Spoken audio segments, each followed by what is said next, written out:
This program is brought to you by Ignite TV. Now you're in command. Visit Rogers.com for more details.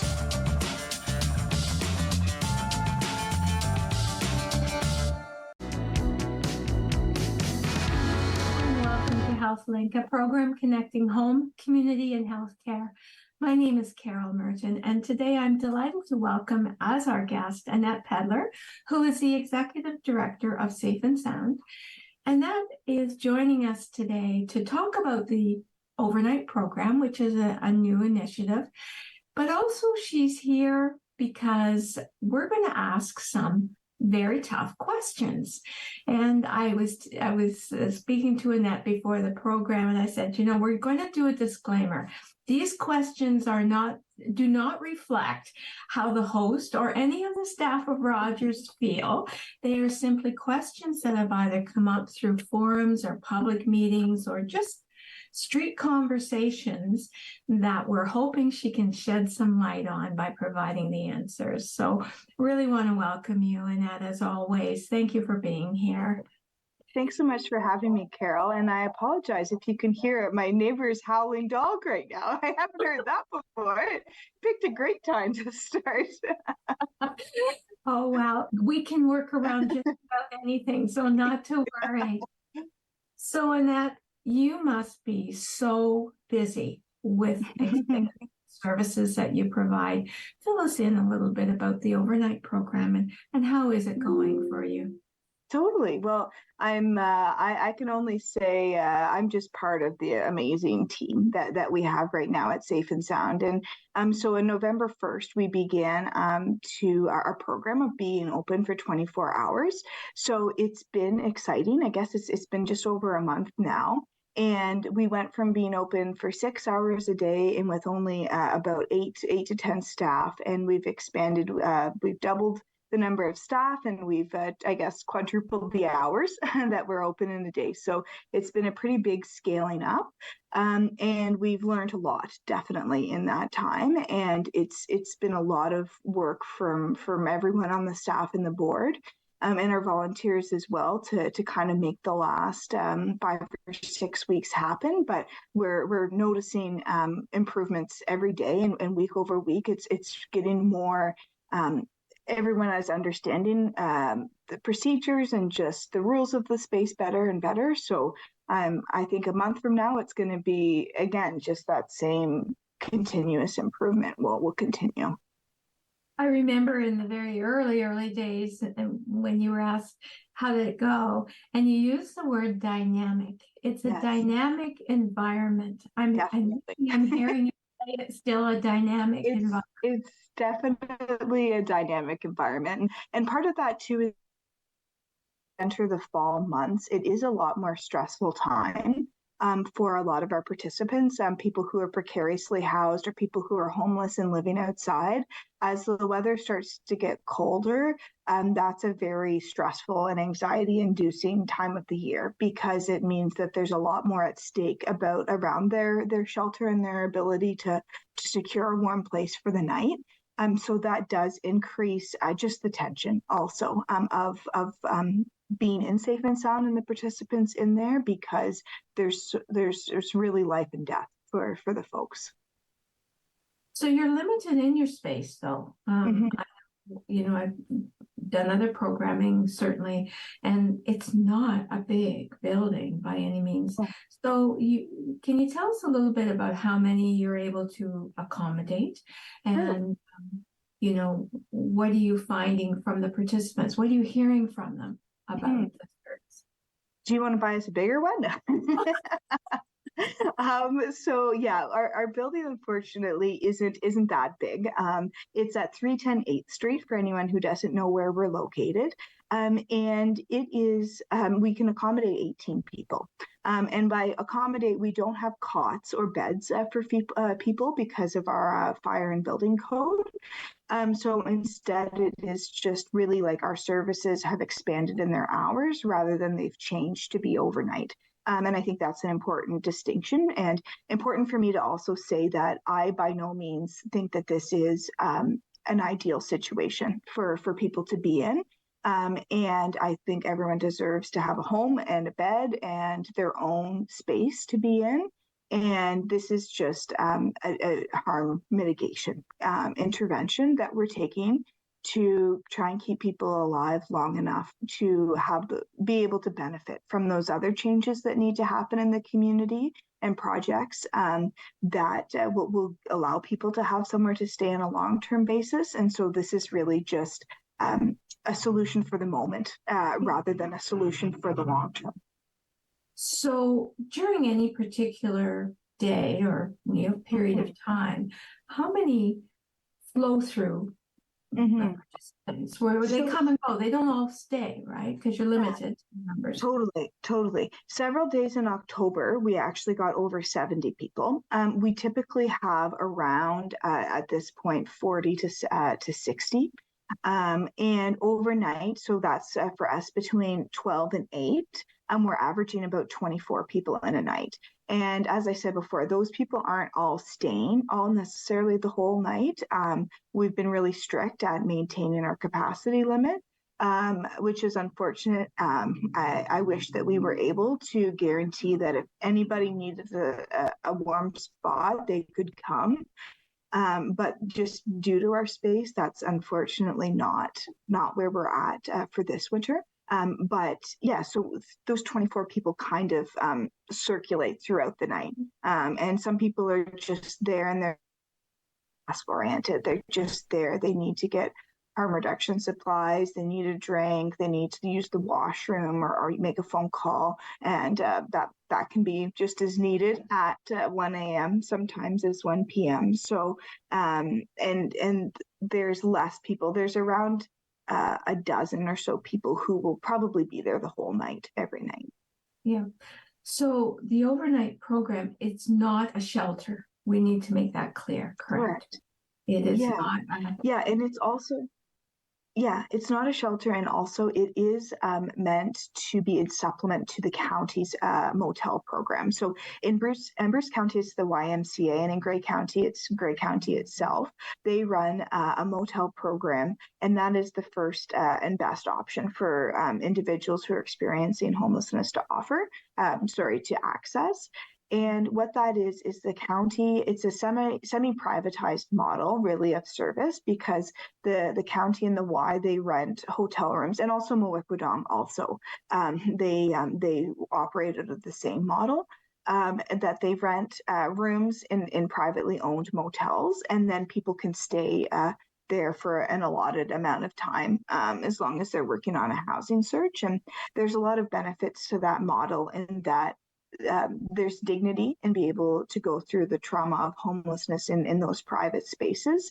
But there's also challenges in that a lot of the people who are accessing our services can't access the motel. And the seemingly detail that the county doesn't own the motel becomes really a big factor when looking at service restrictions for people in the motel.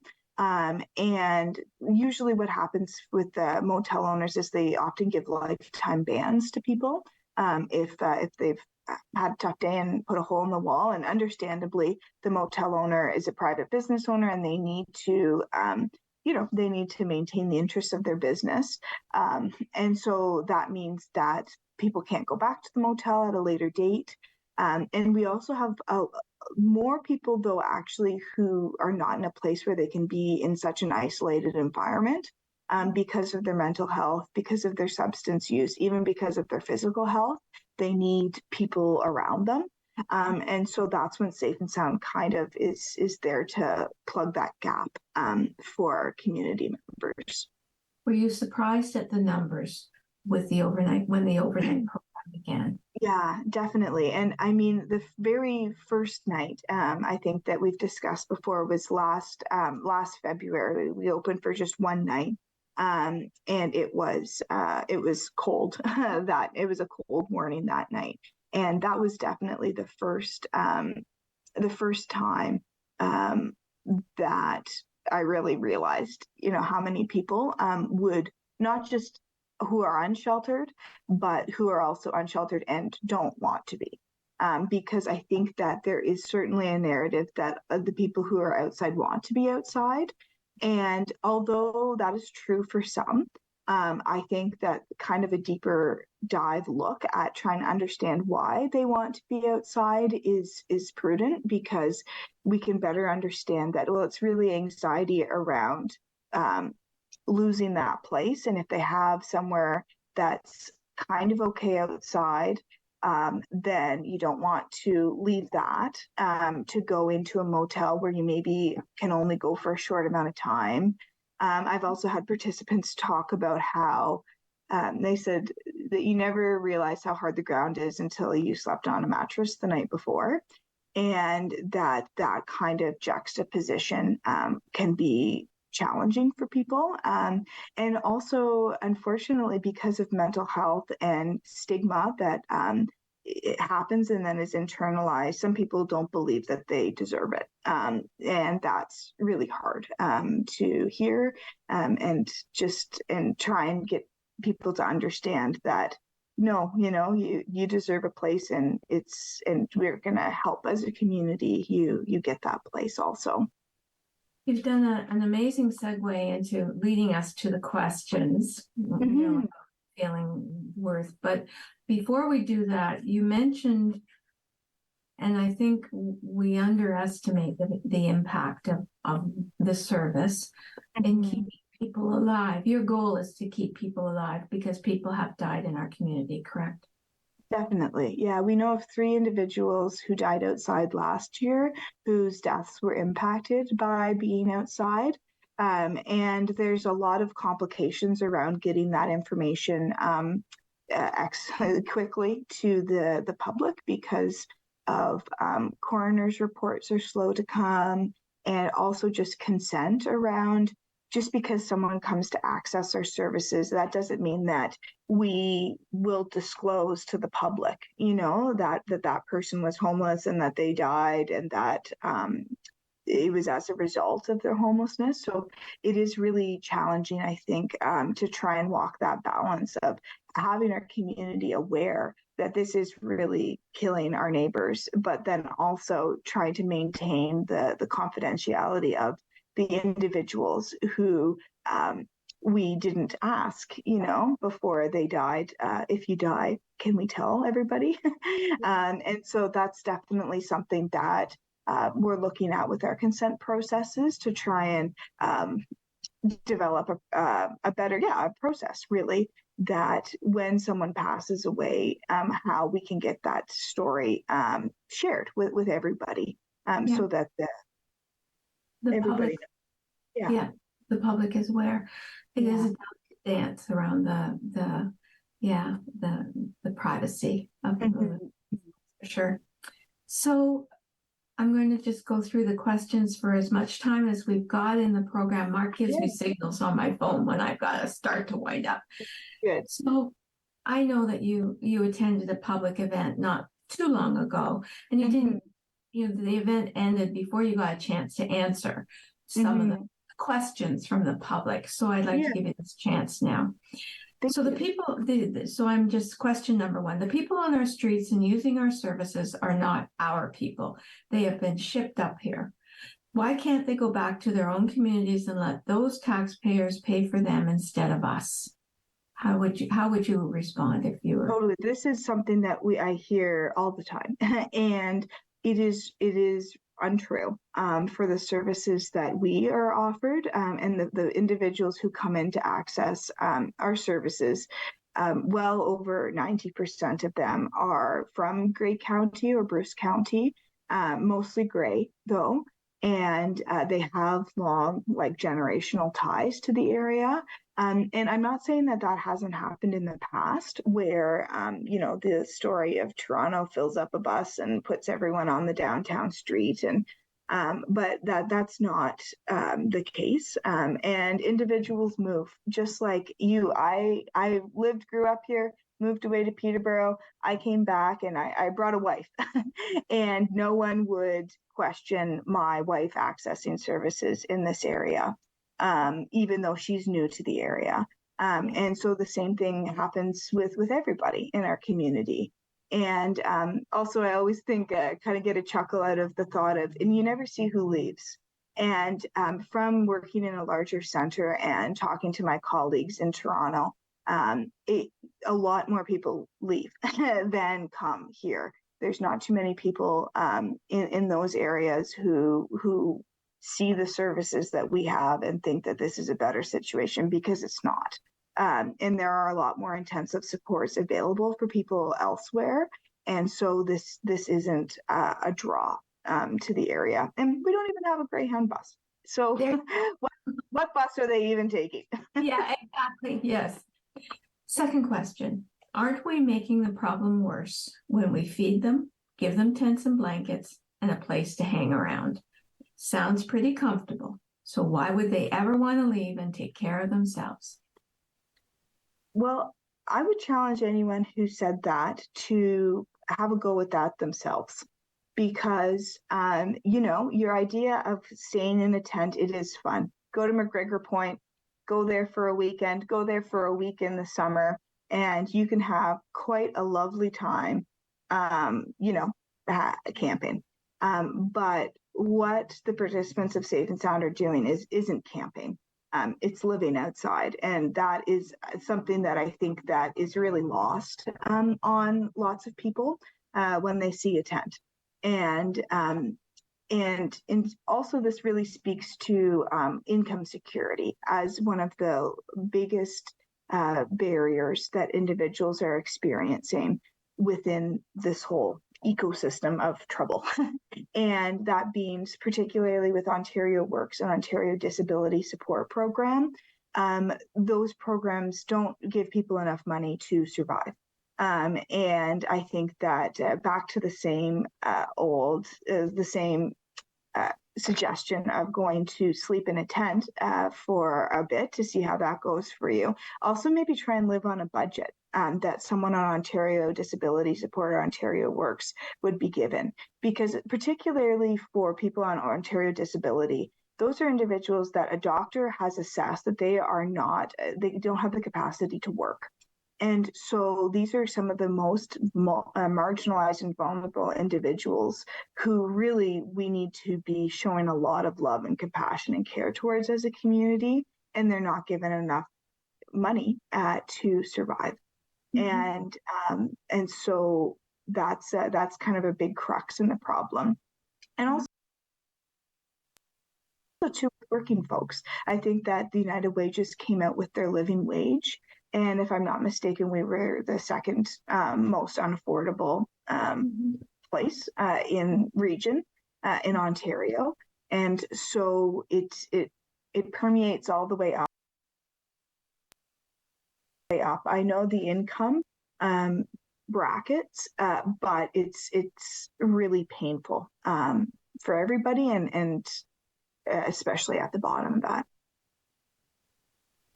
How many times are we expected to help these people, in quotes, these people, when we gave them housing and help and they destroyed the property and went back to using drugs? Mm-hmm.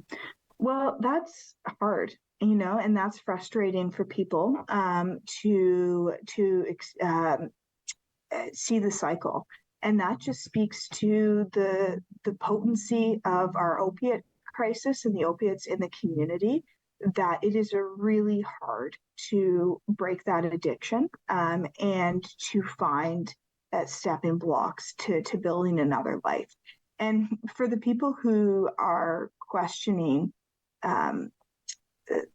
that, I would also say that what space are you making in your employment, in your social spaces, in your volunteer, like teams or groups, like other things that you're doing that is giving space for people who are trying to move out of addiction or homelessness to be able to integrate into other parts of our community.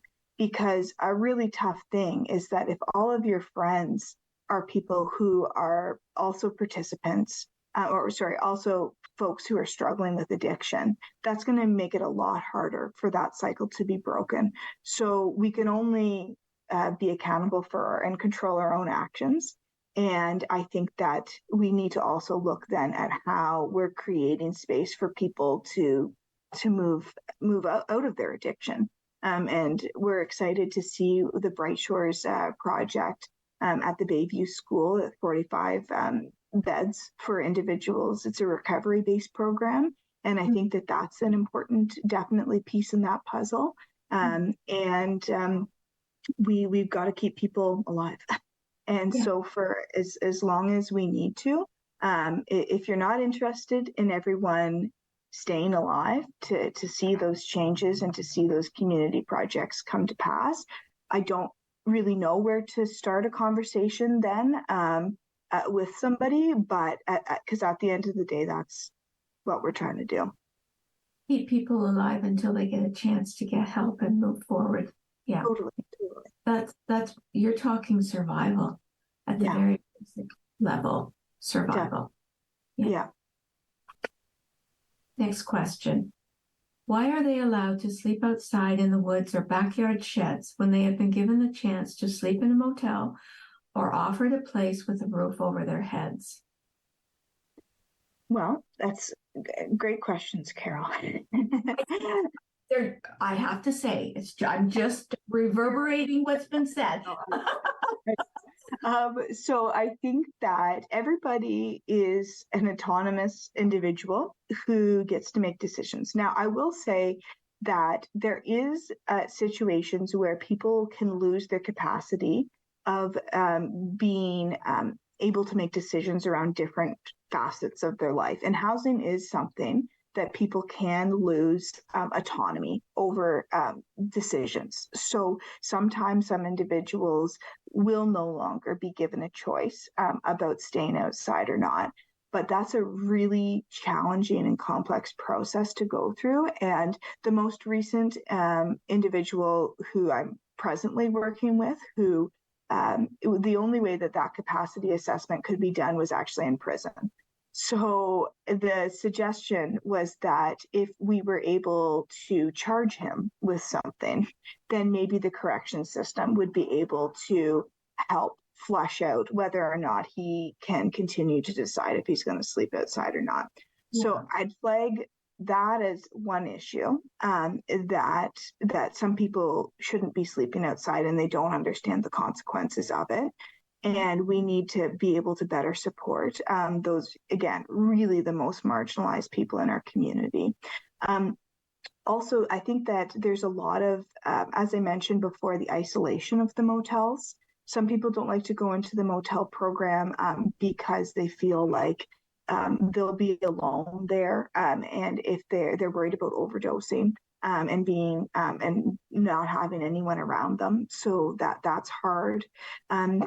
And also for people who, I moved somebody in once to a place and they set up their tent in their living room because it had been so long since they had lived in a regular apartment that how big it was a really, really anxiety inducing experience for that person. And so they set up their tent and they were able, eventually to take the tent down. But it's a lot of mental health barriers that you don't recognize, you don't know unless you're walking in that person's shoes and you don't know what that person associates with closing a motel door behind them. It's really not your place to say whether or not someone can handle it or not. The phrase you just said, you don't know, and we don't know. Yeah. And maybe that's the attitude. We don't know. Everyone's their own individual expert, and trying to tease out what they know about themselves and what can be maybe healed, around their anxieties or especially lots of people who I work with who have depression, who don't feel like they deserve a place. And so, trying to pick out all of that to understand, again, like what I said before about why people choose to sleep outside sometimes, it's a really painstaking and long process that the workers who are all very well intentioned and do great jobs don't have the capacity always, to give everybody enough time to work through all those issues also. And when there's always a shortage of spaces in the motel, and somebody else is going to end up with the spot. Yeah. I'm asking you this question because it did come up at the public forum. Why can't they at least stay clean and stop urinating and defecating on our sidewalks and back alleys? Mm-hmm, mm-hmm. Well, I would back to my why we could all try a tent for a bit. Why don't you try to walk down in downtown Owen Sound at, I don't know, 11 p.m. or 1 a.m. or many times, even Sunday at 8 p.m. maybe, and try and find a washroom if you're not a paying patron of an establishment. And you'll quite quickly realize that there is no options for people. Yeah. And so we need to increase access to washrooms in the downtown and really throughout our city so that people aren't forced to go outside like that. And that goes back to, you just don't know until you're there. And yeah, it's not always their choice, but they have no other choice. Definitely, yeah.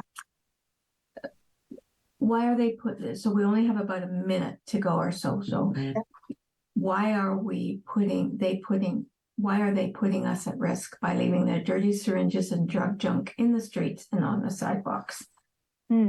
Again, I think that speaks back to access of being able to get rid of those syringes. And if you're a business owner concerned with syringes on the ground, that's probably a call to you to put up a bin for syringes and contact public health because there are solutions to these problems. And some individuals just don't like the solution, so they dismiss it as there's no solution. And there's a difference between no solution and not liking what the solutions are. And I think that that's something that we see a lot. And so contact public health and see what you can do to get a sharp spin up in those areas. We've hired one person to go for 1 hour every day and clean up in the 1 block radius around Safe and Sound to try and minimize the impact of the crisis that we're in, at least in that small blocked area. And for us, that 1 hour a week, 1 hour a day, it's not that much of a financial burden for us to take on. It's definitely some. But again, if we weren't the only one in that area who dedicated that small amount of resource to addressing the issue, as a community, we can definitely get there together. Annette, I can't believe our time is up already. It's always wonderful speaking with you. Thank you for answering those tough questions. I found them hard to ask, but I'm sure you also have found them hard to answer. And we need to be able to ask and answer those questions because that's what you and I hear on a regular basis for sure. I encourage the community to continue to support you through your coldest night of the year initiative, as well as any other way that they can. So thank you again for all that you're doing to help keep our community members and participants safe and alive. You take care and thank you. You too. Thank you. Thank you to our viewing audience for joining us today to learn more about programs, resources, and services available to you. Connect with us by visiting our website or email us at comments@rogerstv.com.